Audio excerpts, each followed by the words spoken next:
Let's bring you up to speed with the latest developments, and bizarrely, Victorian Premier Dan Andrews will not be holding a press conference today, and updated figures have not been released by the Victorian government. But here's what we do know. A Stage 3 lockdown has begun across Victoria. This means those in Melbourne and the Mitchell Shire will not be allowed visitors to their homes except for things like caregiving and compassionate reasons. Cafes, bars and restaurants will be closed for the next 6 weeks except for takeaway services. 3,000 residents in 9 Housing Commission units in Melbourne have been tested for COVID-19 and once cleared will come out of hard lockdown and adhere to Stage 3 restrictions like the rest of the state. They've been in lockdown now for 6 days. No international flights will be allowed to land in Melbourne. Queensland will reopen its border tomorrow, except to Victorians. Additionally, travellers who develop COVID-19 symptoms while in Queensland must be tested or face a $4,004 fine. Meanwhile, New South Wales recorded 13 new cases overnight, 11 in hotel quarantine and 2 among residents in the border town of Albury. Here's Premier Gladys Berejiklian at this morning's press conference.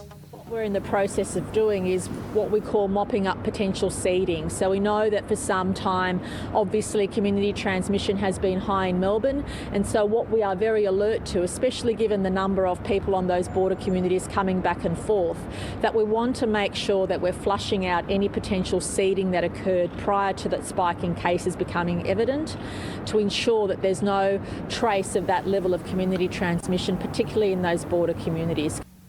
The Premier went on to say there will be no new tightening of restrictions in New South Wales at this stage. Meanwhile, at the New South Wales-Victorian border, the expected chaos doesn't seem to have eventuated. This report from ABC News. I'm sure, as you can probably see behind me, the scenes are dramatically different to what we saw yesterday morning. We haven't seen any of those huge lines of traffic building up back across the border into Victoria.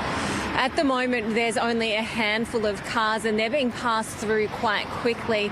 We did speak to New South Wales Police who are monitoring this checkpoint, and they said that they're putting that down to the fact that people are a bit better prepared today. They've got their permits ready, and those that haven't been able to access a permit have their licence.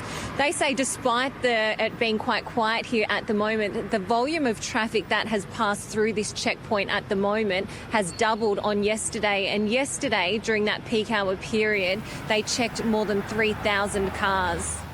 Well, the South Australian government is taking a hard-line approach to anyone travelling from Victoria. Here's SA Premier Stephen Marshall a short time ago. Today, the first of our announcements is that we will be starting a testing blitz in South Australia effective immediately. We are asking all people who have been into Victoria in recent weeks to present themselves immediately for testing for the COVID-19. Can I say that even if people do not have symptoms, we are asking them to present themselves to make sure that we can look at every single possibility. So that is our first announcement. Secondly, as of midnight last night, any South Australians that are returning will be required to undertake a test within 24 hours of crossing the border, whether that be a road border or at the airport. They are now required to undertake a COVID-19 test within 24 hours and then again on day 12. It's the Ben, Rob and Robbo